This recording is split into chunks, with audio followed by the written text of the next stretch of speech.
Ngunit bago pa sila makagalaw, isang malaki at nakatatakot na itim na aso ang lumitaw mula sa dilim.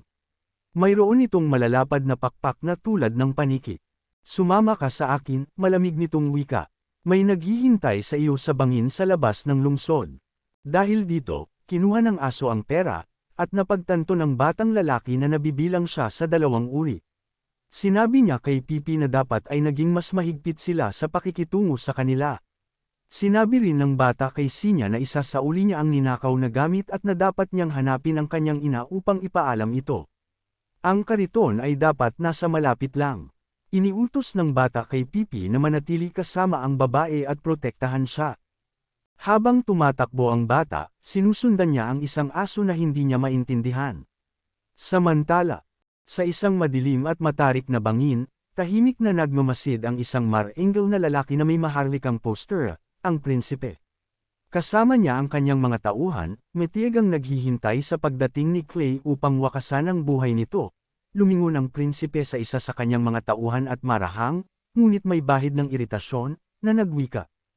Sigurado ka ba na yang hanggal na halimaw mo ay maakit ang basurang iyon ng pamilya Blood Dragon dito?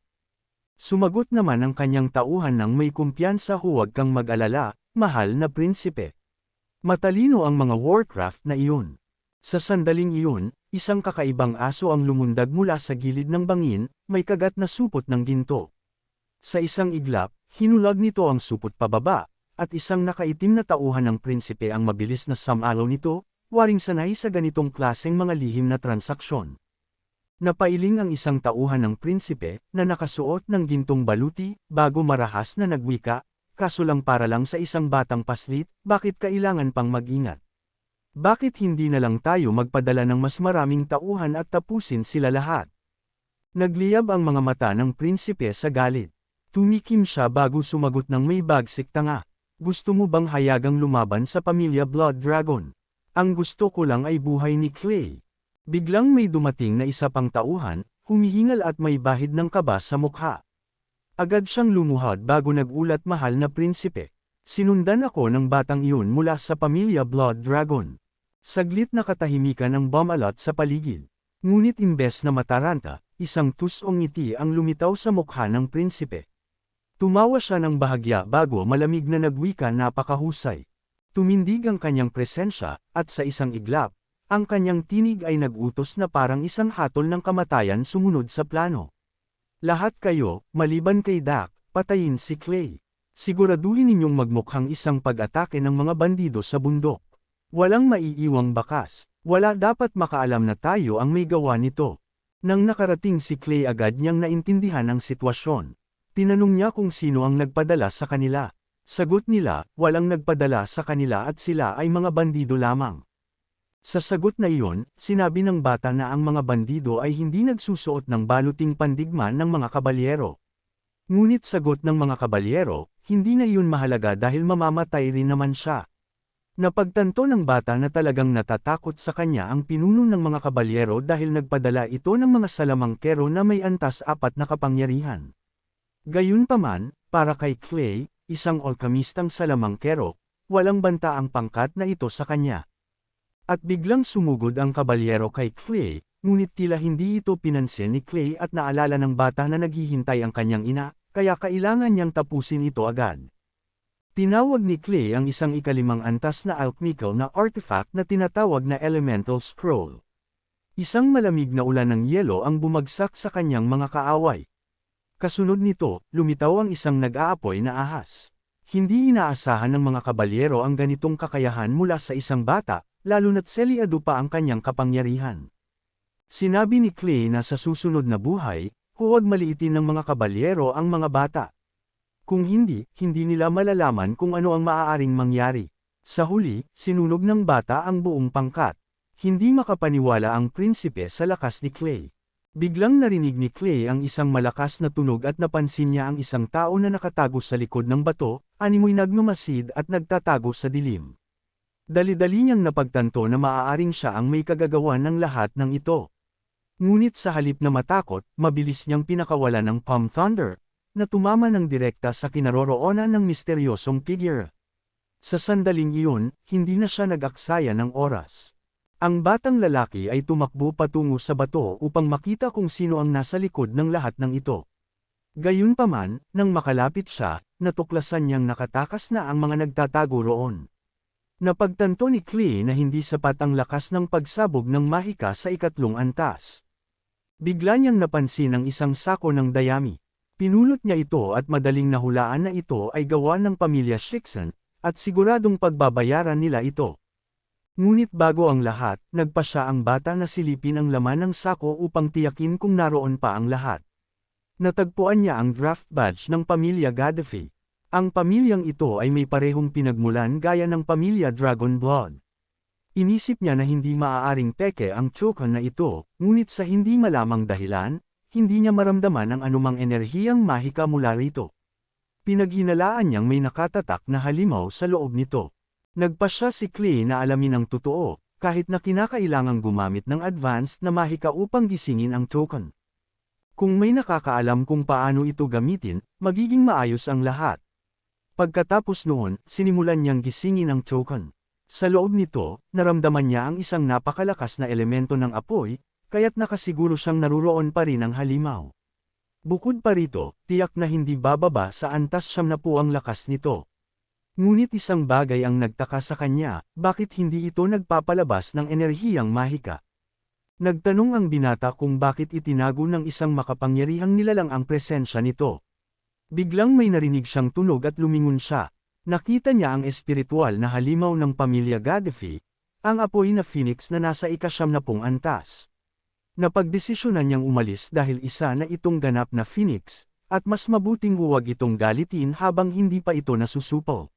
Ngunit tila abala ang halimaw sa ibang bagay. Naramdaman niya ang enerhiya ng mga elemento ng mga duwende. Ito ba ang sandatang nawala daan-daang taon na ang nakalipas, ang basbas ng Diyos ng Salamangka? Sa wakas, naunawaan niya kung bakit walang nakahanap nito sa mahabang panahon. Bukod pa rito, hindi naglalabas ng mahika ang token dahil sa kakayahan nitong ganap na sumipsip ng enerhiya. Tunay ngang pambihira ang mahiwagang hayop na ito. Subalit, sa kasamaang palad, ang daan-daang taon nitong pagkakakulong ay nagbigay lamang sa kanya ng matinding galit. Hindi ito ang tamang oras upang subukang makipag-ugnayan dito. Ang unang hakbang ay hanapin ang paraan upang makuha ang basbas ng Diyos ng pangkukulam. Pumulot si Klee ng maliit na bato mula sa lupa at inihagis ito palayo sa phoenix. Narinig ito ng ibon at agad lumipad papunta roon, habang mabilis namang lumipad si Klee patungo sa artepakto. Hinugot niya ang tungkod mula sa bato, at agad itong gumuho. Bago umalis, sinabi niya sa phoenix na kukunin niya ang bagay na ito at ngayon, may utang na loob ito sa kanya. Nagpaalam siya sa phoenix at lumabas mula sa token. Nadiskubre niya na naging masyadong aktibo ang apoy na phoenix, kahit nasa loob pa ng token, nagawa nitong sindihan ito. Napagpasyahan ni Klee na mas mabuting hayaan muna ang ibon sa loob upang kumalma. Pagkatapos, lumipat ang kanyang atensyon sa tungkod na hawak niya. Ito ang basbas ng Diyos ng Salamangka. Napaisip ang binata, napadpad lamang siya sa mundong ito ng hindi inaasahan, ngunit halos agad niyang natagpuan ang isang bagay na daan-daang taon nang hindi makita ng kahit sino. Sa kasamaang palad, hindi siya isang salamangkero, ngunit isa ring alchemiko. Sa anumang kaso, ang katotohanang natuklasan niya ang artepaktong ito ay isang pambihirang tagumpay. Biglang narinig ng batang lalaki ang kanyang pangalan na tinatawag at naghanap kung sino ito. Sumagot siya sa kanyang ina na nasa likod siya ng bato. Lumapit ang kanyang ina sa kanya at sinabing masyado siyang natakot. Dagdag pa niya, habang papalapit sila sa Imperial City, mas kailangan nilang maging maingat. Pagkatapos noon, itinuro ng kanyang ina ang mga bangkay ng mga lalaking nakahandusay sa malapit at tinanong ang bata kung siya ang may gawa nito. Tinanong ni Wong si Klee kung alam niya kung sino ang nagpadala sa kanila. Sinabi niya sa batang lalaki na sabihin agad kung sino ang may pukanan nito, at siya na ang magpaparusa sa kanila. Sumagot ang bata na hindi na ito kailangang gawin, dahil napakawalan siya ng mga ito na basta na lamang siyang inatake. Sigurado siyang nilinis na nila ang lahat ng bakas nila bago pa ang pagsalakay, kaya't mahirap nang malaman kung sino ang nag-utos nito. Ngunit mas mahalaga ang bagay na kanyang natagpuan, kaya ipinakita niya ito sa kanyang ina. Labis itong ikinagulat ng ina at agad niyang naunawaan na ito ay isang biyaya mula sa Diyos ng Salamangka. Tinanong ng kanyang ina kung paano niya ito nagawa. Sinabi ng lalaki na lahat ito ay dahil kay Sinya. Sinabi niya na inutusan niya itong hanapin ang kanyang ina at sinimulan na rin niyang hanapin ang bata. Tinanong ng babae ang kanyang anak kung tinutukoy niya ang batang nagpadala ng mensahe mula sa kanya. Sinabi ng ina na hindi mabuti ang kalagayan ng bata. Makalipas ang ilang sandali, natagpuan ni Clay ang sarili sa bahay ng batang babae. Nakahiga ito sa sahig sa ilalim ng kama, umiiyak. Hindi maintindihan ng batang lalaki kung ano ang nangyari, dahil mukhang maayos naman ito kanina. Muling lumapit ang batang babae sa kanyang ina at sinimulang yugyugan ito upang magising. Sinabi ng ina ng batang lalaki na nangako ang kanyang anak na tutulungan ang batang ito, kaya sinamahan niya ito upang pagalingin ang ina nito. Ngunit huli na sila, dahil patay na ang ina ng bata. Sinabi niya na tinulungan niya ang bata sa paglibing sa kanyang ina habang ito ay nasa matinding paghagulgol, kaya hindi niya ito maiwang mag-isa. Nakahiga ang bata sa sahig, umiiyak. Sinabi niyang wala na siyang pamilya. Tiningnan siya ni Clay at napansin niyang kamukha ito ni Zyner, hindi lang sa itsura kundi pati na rin sa kilos. Napagpasyahan ng batang lalaki na hindi niya kayang iwan ang bata. Dahil hindi niya nagawang protektahan si Zyner, kailangan niyang alagaan ang isang tunay na nangangailangan ng tulong sa ngayon. Humarap si Clay sa kanyang ina at sinabi niyang gusto niyang manatili ang bata sa kanilang tahanan bilang nakababatang kapatid na babae. Tuwa ang naging reaksyon ng kanyang ina at sinabi niyang magandang ideya ito, dahil puro lalaki ang kanyang mga anak, at matagal na niyang pinangarap magkaroon ng isang munting prinsesa. Ngunit napag-alaman nilang hindi nila maaaring ibigay kay Sinya ang kanilang apelyido at isama siya sa kanilang lahi dahil ipinagbabawal ito ng maharlikang pamilya. Bilang tugon, sinabi ng lalaki na si Sinya ay tagapagmana ng pamilya Gaddafi, na may parehong pinagmulan ng kanilang pamilya, at ang token na ito ay patunay niyon. Iniabot ng batang lalaki ang token sa kamay ng batang babae at sinabing mula ngayon, hindi niya hahayaang may mga apelyido. Matapos iyon, masayang hiniling ng bata sa kanyang ina na dalhin si Sinya sa Stormwind. Sinabi niyang babalik siya sa kanyang lola, at sa sandaling makuha niya ang ipinangakong gantimpala, agad siyang uuwi. Nagulat ang kanyang ina nang malaman niyang nais bumalik ng kanyang anak sa Elven Valley, lalo na't maglalakbay siya ng malayo mag-isa. Gayunpaman, sinabi ng batang lalaki na hindi dapat siya mag-alala dahil mayroon siyang isang artifact na makakatulong sa kanya upang makarating doon ng mabilis. Sa katunayan, mas mauuna pa siyang makarating kaysa kay Senior sa Stormwind. Pagkatapos noon, tumakbo ang bata papunta sa kanyang oso, sumakay dito, at sinabi na kailangan nilang maghanap ng angkop na lugar upang magbukas ng portal patungo sa Elven Valley.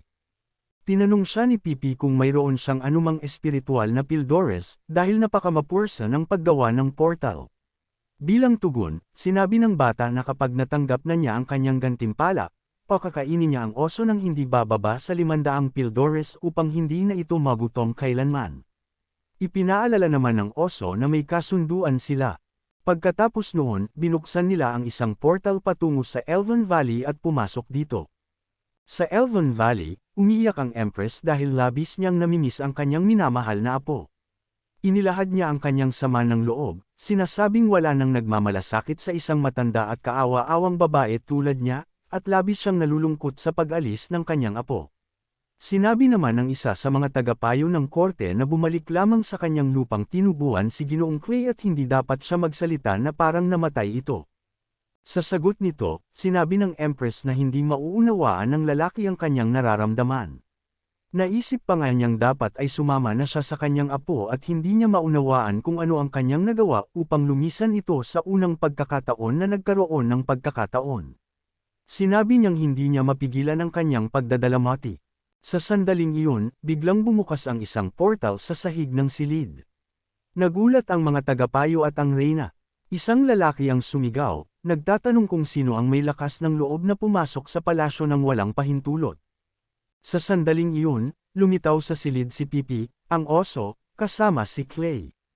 Masayang sumigaw ang batang lalaki sa kanyang lola, sinasabing nakabalik na siya. Labis na natuwa ang babae sa pagbabalik ng kanyang apo. Mahigpit niya itong niyakap at sinabing labis niya itong namiss at naaalala sa bawat sandali. Tinanong niya ang bata kung naramdaman niya iyon sa kanilang mental na koneksyon at inakala niyang iyon ang dahilan ng kanyang pagbabalik. Gayunpaman, ipinaliwanag ng bata na bumalik lang siya upang ibigay ang isang bagay. Tinanong siya ng kanyang lola kung ano ang ibig niyang sabihin, at sinabi ni Clay na natagpuan niya ang pagpapala ng Diyos ng Salamangka. Labis na natuwa ang Empress na natagpuan ng kanyang apo ang isang kayamanang hindi pa nakita ng sinuman sa loob ng daan-daang taon. Tinanong niya kung paano ito nagawa ng bata. Sagot ni Clay, isa lamang iyong mapalad na pagkakataon, ngunit tinanong niya kung maaari pa rin siyang makuha ng gantimpala. Inamin niyang gusto talaga niyang panatilihin ang artifact para sa kanyang sarili, at parang pinupunit ang kanyang puso sa pagbibigay nito. Bilang tugon, tiniyak ng kanyang lola na makakatanggap siya ng gantimpala. Idinagdag din niya na lubhang nag-aalala ang Empress ng Incarnate Elementals dahil natuyo na ang Moonwell. Kaya naman, kailangan nilang pumunta sa lungsod ng Elemental Elves sa lalong madaling panahon, dahil tiyak na matutuwa ang Empress. Matapos iyon, lumapit ang maglola sa portal at biglang nasa kanilang destinasyon. Sinabi ng Empress sa kanyang apo na sila ay nasa teritoryo ng mga nagkatawang elemental, kaya mas mabuting huwag siyang lumayo sa kanyang lola. Kung hindi, kung makasalubong niya ang mga bantay, hindi siya makakaiwas sa gulo. Sumang-ayon naman ang bata ng walang pag-aalinlangan. Habang naglalakad sila sa kagubatan, napansin ng bata na bagaman mukhang karaniwang hamog, ito ay puro enerhiyang mahika. Tinanong niya ang kanyang lola kung hindi ba niya nasabi noon na nauubos na ang kapangyarihan ng mga nagkatawang elemento. Kung ganun, gaano kaya kakapal ang ulap noong nasa tugatog pa ng lakas ang mga elf na ito? Bigla silang nakarinig ng mga sigaw na humihingi ng tulong. Tinanong ng lola ang kanyang apo kung ano ang nangyayari, at sinabi nito na tila may nangangailangan ng saklolo. Tinanong niya kung narinig din ng kanyang lola ang sigaw, ngunit hindi ito narinig ng matanda at inakalang guni-guni lamang iyon ng bata. Iginiit ng bata na totoong may tumatawag ng tulong at hindi niya ito kayang balewalain. Hiniling niya sa kanyang lola na hintayin siya habang sinusundan niya ang tunog. Sumigaw ang Empress kay Clay na bumalik, babala na may mga bantay sa lahat ng dako, ngunit hindi siya nakinig. Tumakbo siya patungo sa pinagmulan ng tinig. Ang boses na humihingi ng tulong ay nagsabing hindi ito makahinga.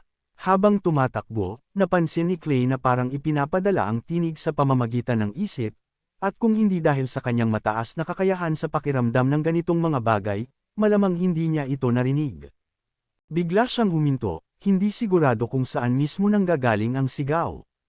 Pagkatapos, nakita niya ang isang matayog na puno sa harapan niya at napagtanto niyang natagpuan niya na ang pinagmulan ng tinig. Isang batang babae ang naipit sa isang malagkit na likido. Tinanong niya ito kung paano siya napunta sa ganoong sitwasyon bago siya tinulungan. Samantala, nasa kagubatan pa rin ang lola ng bata at tinatawag siya. May mga tinig sa kagubatan na nagsasabing ang mahikang iyon ay hindi pag-aari ng mga elemental na elf, na nangangahulugang may pagsalakay na naganap. May isang dayuhang sumisingit sa kanilang mundo, kaya nagpa siya ang mga tagapangalaga ng kagubatan na alisin ito. Narinig ito ng lola at naisip niyang hindi tungkol sa kanyang apo ang kanilang pinag-uusapan. Sa sandaling iyon, nakikipag-usap ang bata sa batang babaeng kanyang tinulungan. May pakpak ito at umiiyak, sinasabing inakala niyang mamamatay na siya. Sinabi rin niyang napakapangit ng lasa ng pulot. Bilang tugon, sinabi ng bata na hanggal siya dahil hindi iyon pulot, kundi dagta ng pino. Galit na galit ang batang babae at ipinakilala ang sarili bilang si Vela, isang nagkatawang elemental, at, sa katunayan, lubos na iginagalang. Binuksan niya ang kanyang aklat at sinabing nakapagtataka, ayon dito, ang mint ay may kulay dilaw kahel, ngunit hindi niya ito inaasahan. Sinabi ng bata na hindi lang mint ang may ganoong kulay at tinanong ang batang babae kung natikman na niya ito. Sumagot ang batang babae na nakatikim na siya ng pulot, ngunit hindi pa niya natitikman ang uri na ginagawa ng mga tao. Ayon sa aklat, ito ang pinakamatamis sa lahat, matagal na niyang pinangarap na matikman ito kahit isang beses lang. Napansin ng batang lalaki ang kanyang pananibik, kaya dumukot siya sa kanyang bulsa at inilabas ang isang piraso ng pulot pukyutan. Ipinaliwanag niyang ibinigay ito sa kanya ng kanyang ina. May ngiting inabot niya ito sa dalaga, sinabing kapag natikman niya na ang totoong pulot, hindi na siya magkakaroon ng ugaling isubo kung ano-ano. Nang damaykit ang gininto ang nectar sa kanyang dila, isang matamis na kasiyahan ang bumalot sa kanya. Napakasarap, higit pa sa inaasahan niya. Agad niyang nilantakan ang binigay ng binata at, hindi napigilan ang sarili, humiling pa ng isa.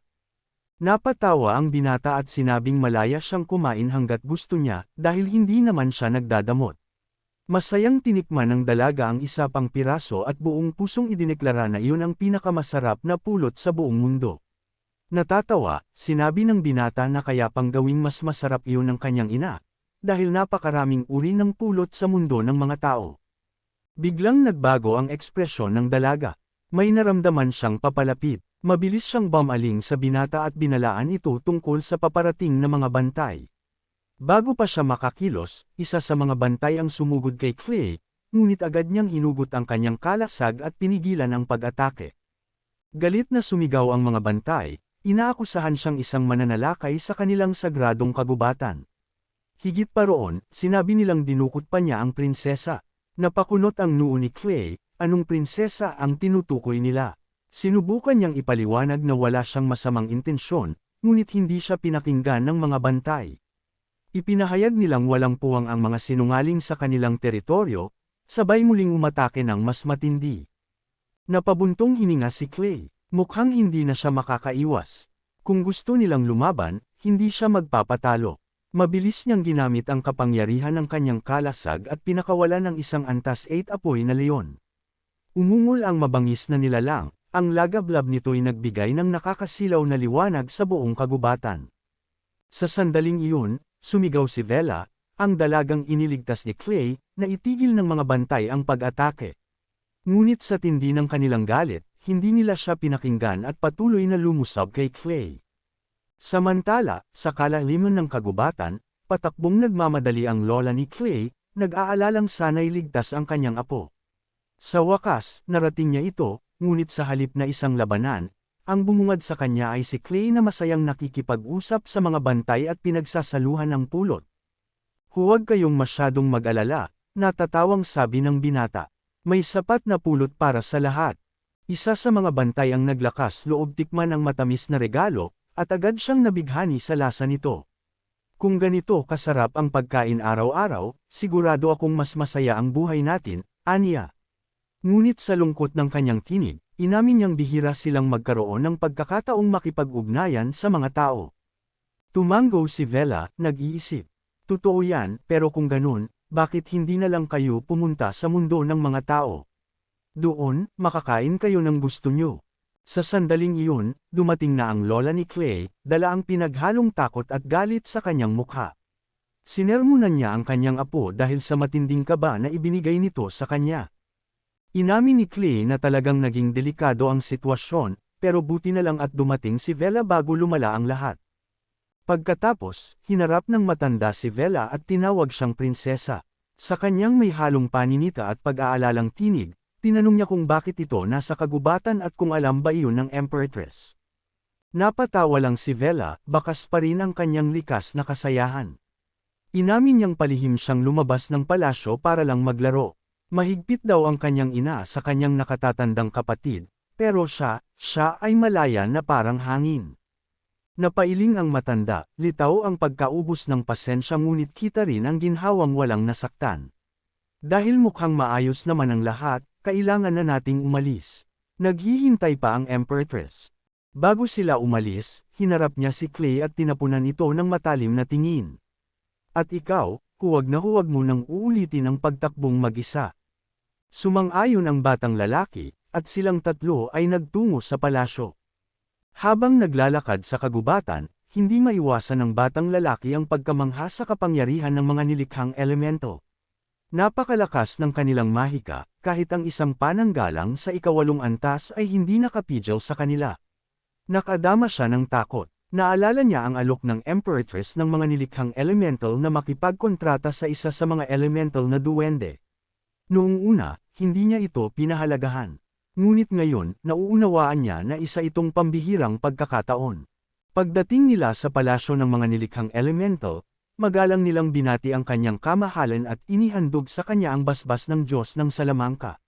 Sa labis na tuwa ng Empress, sinabi niyang ito ay tanda ng habag ng Diyos, at sa wakas, ang mga elemental na duwende ay naligtas. Tumayo ang Empress at hinarap si Clay. Sa malamyos niyang tinig, ipinahayag niya ang kanyang taos-pusong pasasalamat sa batang lalaki sa ngalan ng lahat ng elemental na duwende. Yumuko ang bata at buong pagpapakumbabang sinabi na isang malaking karangalan para sa kanya na makatulong sa kanila. Ngumiti ang Empress at ipinaalala ang kasunduan, 10,000 elemental na duwende ang magiging tapat kay Clay sa loob ng 10 taon. Simula sa araw na iyon, siya ang kanilang magiging pinuno. Nagbigay galang ang bata ngunit nagkaroon ng isang hiling. Ipinaganiti niya sa Empress ang minsang ipinangako nito, ang pagkakataong makipagkontrata sa isang elemental na duwende. Tinanong niya kung maaari na ba niyang gawin ito ngayon. Ngumiti ang Empress at tumango. Maaari, sagot niya, ngunit bago iyon, nais kitang anyayahan sa isang mahalagang seremonya, ang pagpapanumbalik ng Moonwell. Ikaw ang nagbalik ng basbas ng Diyos ng Salamangka, at ngayon, isa kang tunay na kaibigan ng mga elemental na duwende. Sa sandaling iyon, isang mahiwagang nilalang ang lumipad palapit kay Clay, si Vela. Dahan-dahan siyang lumapit at marahang bamulong sa kanya, kung pipirma ka ng kontrata sa akin, maaari akong sumama sa iyo sa mundo ng mga tao. Napatitig ang batang lalaki sa dalaga. Alam niyang mahilig ito sa pulot-pukyutan at may malambing na ugali, ngunit hindi niya ito nakikita bilang isang mandirigma. Parang hindi ito ang pinakamahusay na pagpipilian. Napansin ni Vela ang kanyang pag-aalinlangan at mabilis na sumagot, huwag mo akong maliitin. Kapag hindi mo ako pinili, isinusumpa kong hindi na kita papansinin habang buhay. Natawa si Clay, mukhang hindi bagay sa iyo ang pagbabanta, biro niya. Habang nag-uusap sila, tahimik na pinagmamasdan ng Empress ang kanilang palitan ng salita, hindi lubos maunawaan kung ano ang nangyayari. Kinabukasan, idinaos ang seremonya. Sa harap ng lahat, tumayo ang Empress sa ibabaw ng isang mataas na bato. Dahan-dahan niyang hinubad ang kanyang itim na balabal, at sa liwanag ng buwan, nizulayan ni Clay ang kanyang natatanging kagandahan. Ang kanyang maladyosang anyo ay mistulang isang biyaya mula sa kalangitan. Ipinikit ng Empress ang kanyang mga mata at itinaas ang kanyang mga kamay. Sa tinig na puno ng debosyon, humiling siya sa makapangyarihang Diyos ng Salamangka, basbasan mo kami, o dakilang Diyos, at ipagkaloob ang kagalakan sa aming bayan. Mula sa artepakto, isang makinang naliwanag ang lumipad patungo sa langit. Ang buong paligid ay nagliwanag, at isang mahiwagang enerhiya ang bumalot sa lahat ng naruroon. Maya-maya, inihayag ng Empress, muling napuno ang Moonwell. Muli tayong iniingatan ng Diyos ng Salamangka. Nagbunyi ang lahat. Pinagpala nila ang Empress at ang Diyos. Ang lola ni Clay ay napaiyak sa sobrang galit. Matapos ang napakaraming taon, bulong niya, sa wakas, muling dadami ang ating lahi. Napakunot ang noo ng batang lalaki. Noon lang niya lubos na naunawaan ang tunay na dahilan ng lahat ng ito, upang muling dumami ang populasyon ng mga elemental na duwende. Lumapit ang Empress, ang kanyang malamajestadong presensya ay agad na nakakuha ng atensyon ng batang lalaki. Sa isang mahinahon ngunit may awtoridad na tinig, itinuro niya ang mga nakahanay na elemental na elf, ang pinakamahuhusay na mandirigma ng kanilang lahi. Ang kanilang mga aura ay pumuslit ng matinding mahika, isang hindi maitatangging patunay ng kanilang kapangyarihan. Sinabi ng Empress sa bata na pakinggan ang kanyang puso at piliin kung sino sa kanila ang nais niyang makipagkontrata. Tinitigan ng bata ang mga mandirigma sa kanyang harapan, dama ang bigat ng kanyang desisyon. Hindi nagsinungaling ang Empress, ang lakas ng mahika na bumabalot sa mga elf ay nakabibighani. Ngunit habang nakatayo siya roon, nagsimulang sumiksik ang pag-aalinlangan sa kanyang isipan. Paano kung walang tugon ang kanyang puso? Napansin ng Empress ang kanyang pag-aalangan at ngumiti ng may pagpapalubag loob. Sino man sa kanila ay ikararangal ang pagkakaroon ng kasunduan sa iyo, aniya. Huminga ng malalim ang bata at ginawa ang kanyang pagpili. Pinipili ko si Vela.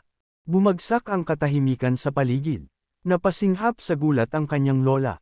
Imposible, sigaw nito. Si Vela ay kabilang sa pamilya ng imperyo, isang tagapagmana. Hindi siya maaaring makipagkontrata sa iyo. Ngunit nanindigan si Clay. Ang mismong Empress ang nagsabi na maaari kong piliin ang sinuman, sagot niya. Napalipat ang tingin ng lahat sa Empress, naghihintay ng kanyang tugon. Tahimik niyang pinagmasdan ang kanyang anak bago nagtanong, Vela, ano ang masasabi mo? Nagliwanag ang mukha ni Vela sa tuwa. Wala akong pagtutol, ina. Gusto kong sumama kay Clay. Napuno ng malalim na pag-iisip ang Empress. Daan-daang taon na ang nakalipas, ang pagsilang ni Vela ay naging sagisag ng parehong pag-asa at trahedya, iyon ang pangyayaring tuluyang nagpapatuyo sa Moonwell. At ngayon, ang mismong taong nagbalik ng sigla rito at nagbigay ng bagong pag-asa sa kanilang lahi ay nais siyang kunin. Ito ba'y isang itinakdang kapalaran? Isang banal na kalooban na wala siyang kakayahang pigilan. Sa isang tahimik na buntong hininga, tinanggap ng Empress ang hindi maiiwasan. Yumuko siya kay Clay, ang kanyang mga mata puno ng kaseryosohan. Ipinapangako mo ba sa akin? Sampayin mong paprotektahan mo siya at aalagaan siya ng buong puso. Hindi nagdalawang isip si Clay. Isinusumpa kong ipagtatanggol ko ang aking mga kasamahan hanggang sa aking huling hininga, matibay niyang tugon. At si Vela, iingatan ko siya anuman ang mangyari. Tumango ang Empress, tuluyang nagpasya. Kung ganoon, gagawin ko ang isang pagbubukod.